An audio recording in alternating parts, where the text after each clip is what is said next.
أهلا بكم.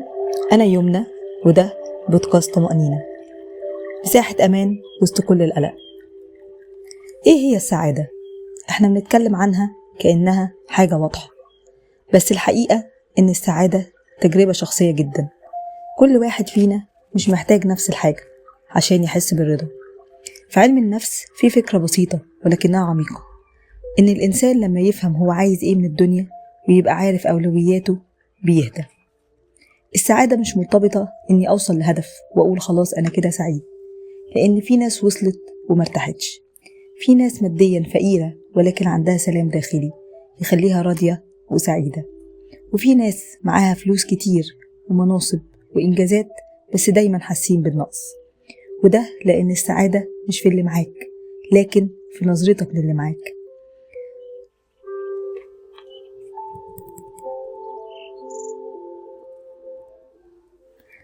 أنا عن نفسي كان عندي مفهوم غلط عن السعادة، خصوصا في الأمومة. كنت فاكرة إن السعادة هتيجي لما بنتي تكبر شوية. كنت بقول لما تكبر المسؤولية هتقل وأنا هرتاح وأبقى سعيدة.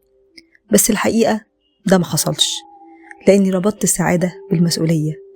ولما بنتي كبرت اكتشفت إن المسؤولية ما بتقلش، بتتغير وأحيانا بتزيد. مسؤولية شكلها مختلف، تفكير أكتر، قلق أكتر، ودور أكبر. هنا بدأت أفهم إن ما ينفعش أربط سعادتي بحاجة جاية بعدين، لما أخلص، لما أرتاح، لما المرحلة تعدي. لأن المرحلة بتمشي وبتيجي غيرها، والسعادة تفضل مستنية على جنب. الأهدى والأصدق إني أتعلم إزاي أعيش المرحلة اللي أنا فيها، إزاي أدور في الراحة جواها، راحة في ضحكة، في حضن، في 5 دقايق هدوء، حتى لو اليوم كله زحمة. علم النفس بيقول إن الرضا مرتبط أكتر بإحساس المعنى، مش بكمية الإنجاز ولا حجم المسؤولية. اللي حاسس إن لحياته معنى بيتحمل أكتر وبيهدى أسرع.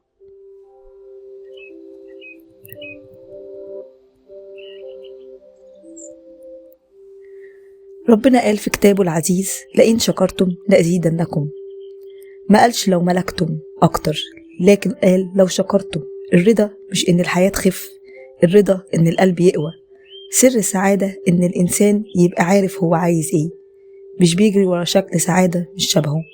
مش كل غني سعيد، مش كل فقير تعيس. السعادة إنك تبص على اللي في إيدك بعين راضية، مش بعين المقارنة.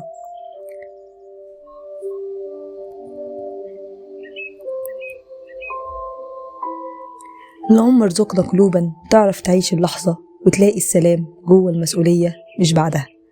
دي كانت طمأنينة. لو الكلام لمسك خد نفس وافتكر إن السعادة مش مستنية بكرة، هي ممكنة دلوقتي باللي متاح في إيدك.